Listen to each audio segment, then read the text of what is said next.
Welcome back to my pantry. This is episode 2 of 3, where I'm going to give you some simple tips that you can implement in your own pantry. So what I wanted to share about today is zoning, and I'll note that I didn't come in here and stage anything before I'm doing this video. This is just my pantry lived in operation that my family also uses. We're a family of 5.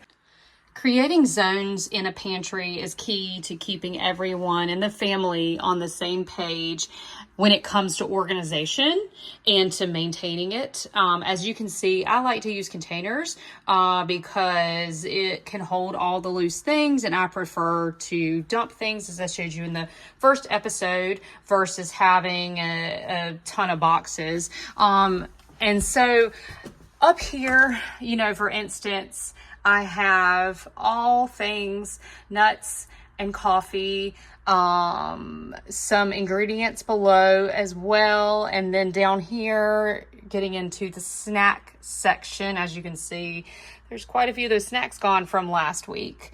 And then over here, I have some sauces, here's our hydration.